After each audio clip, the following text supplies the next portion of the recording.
টেলিভিশনের জায়গায় আমি কোরআনটা নিয়েছি। প্রথমে জানতে চাই আমি দীর্ঘদিন শিক্ষালয়ে ছিলাম, কারাগার, সেটার অভিজ্ঞতা জানতে চাই। আমরা যখনই অভিনয় করতাম তখন কয়েদির ক্যারেক্টার করতাম, নাহলে বন্দির ক্যারেক্টার করতাম। জেলখানা সম্পর্কে আমরা তেমন জানতাম না, এখন জেলের গল্প করা হয়নি, সব আছে মোটামুটি। আমি মনে করি একটা মানুষের জন্য ব্যাচেলার লাইফের জন্য যেটা লাগে সেটা, ওখানে নারী নাই। আপনি কি ব্যাচেলার লাইফের সাথে কারাবাসের তুলনা করছেন? হ্যাঁ, কারণ আছে, ওখানে নারী নাই। কারাবাসের ঢোকার পরে থাকা খাওয়া সবকিছু তো ফ্রি।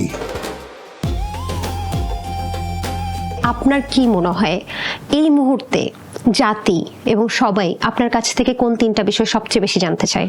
প্রথমে জানতে চাই আমি দীর্ঘদিন শিক্ষালয়ে ছিলাম, কারাগার, সেটার অভিজ্ঞতা জানতে চাই। সেখান থেকে যাওয়ার আগের ঘটনাটা জানতে চাই এবং পরবর্তীতে আমার মেন্টালি আমি কোন জায়গাটায় আছি সেই জায়গাটা জানতে চাই।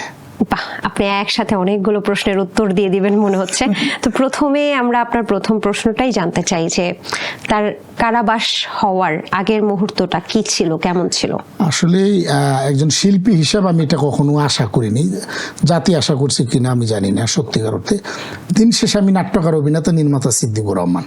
অতএব আমরা তো এটা আমাদের জন্য অভিজ্ঞতা, মানে নতুন এক অভিজ্ঞতা। তার কারণটা হচ্ছে আমরা যখনই অভিনয় করতাম তখন কয়েদির ক্যারেক্টার করতাম, নাহলে বন্দির ক্যারেক্টার করতাম। জেলখানা সম্পর্কে আমরা তেমন জানতাম না, এখন জেলের গল্প করা হয়নি। সেন্সেশন ক্লাসিক স্ট্রবেরি ও কফি ভ্যারিয়েন্টে, বাট গারদখানার গল্প করা হয়েছে, থানার ভিতরে যে গারদখানা রাখে সেটা করা হয়েছে।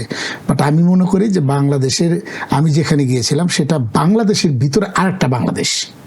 দ্যাট মিনস একটা ম্যাপের ভিতরে আরেকটা ম্যাপ, সেই ম্যাপটাই হচ্ছে কারাগার। কি কি আছে সেই বাংলাদেশে? মোটামুটি সবই কিন্তু আছে, মানুষ জানতো না আসলে। আমার মনে হয় যে অনেক পরিমাণে আমি কারাগার নিয়ে বলতেছি এবং ইতিপূর্বে সোশ্যাল মিডিয়াতে প্রচুর পরিমাণে পেয়েছে। অদ্ভুত বিষয় সেখানে নেওয়ার বিষয়টা আছে কিন্তু সব, যেমন প্রবেশ করার পরে যেটা আছে, প্রথমত যাওয়া হয়, আমরা যেমন পাসপোর্ট হাতে নিয়ে যাই, ঠিক বাইরে আমি কম্পিউটারটাই ব্যবহার করি, ঠিক সেমভাবে লকআপ হাতে নিয়ে যেতে হয়, হ্যান্ডকাপ। ভিতরে ঢোকার পরে ইমিগ্রেশন, ফুল ইমিগ্রেশনে যেটা হয়, লাইনে দাঁড়িয়ে থাকো, তোমার কাউন্টটা হয় অন্যভাবে। তারপরে যে সিকিউরিটি, এইটাই কি সিদ্দিকুর রহমান বা তার নাম, বাবার নাম, টোটাল জিনিসগুলা এরকম করে যখন গুনতি দেওয়া হয়, তারপরে ভিতরে নেওয়া হয়। নেওয়ার পরে ওখানে যায় সব আছে মোটামুটি। আমি মনে করি সব বলতে আবার মানুষ মনে করি মানে ফ্যামিলিতে যেটা পাই সেটা না, মানে একটা মানুষের জন্য ব্যাচেলার লাইফের জন্য যেটা লাগে সেটা, ওখানে নারী নাই। ব্যাচেলার লাইফের সাথে কারাবাসের তুলনা করছেন? হ্যাঁ, কারণ আছে, ওখানে নারী নাই, নারী ছাড়া। এবং কারোর সাথে ইমোশন যদি করতে হয়, শেয়ার করতে হয়, সেটাও কিন্তু অপোজিট একটা ছেলে। আচ্ছা, সো ওই জায়গাটাতে কারাবাসের ঢোকার পরে থাকা খাওয়া সবকিছু তো ফ্রি, সব ফ্রি। আর সবচেয়ে বড় কথা, ওখানে হসপিটাল আছে, ওখানে জিম আছে, ওখানে মনন চর্চা, এরকম বিনোদনের জায়গা আছে গান করার জন্য, এটাকে মনন চর্চা বলে। মক্তবখানা আছে, কে কোনটা রিসিভ করবে? সিদ্দিকুর রহমান একটা রিসিভ করছে। আমি কিন্তু কারাগারের ভিতরে টেলিভিশন কিনেও টেলিভিশন রুমে রাখি নাই, একটাই কারণ, সিদ্দিকুর রহমান টেলিভিশনের মানুষ। সবাই জানে যে সিদ্দিকুর রহমান টেলিভিশনের ভিতরের মানুষ। সেই মানুষটা যদি ওখানে গিয়ে আবার টেলিভিশন রিসিভ করে, তাহলে মনে হবে যে আমি আমার ভিতরে আছি, আমি আমার ভিতরে থাকতে চাইনি। তাহলে আপনার টেলিভিশনটা কে দেখতো? আমার টেলিভিশনটা আমি আরেকজনকে দিয়ে দিয়েছিলাম, আমি কিনে আমি দিয়ে দিয়েছি তাকে।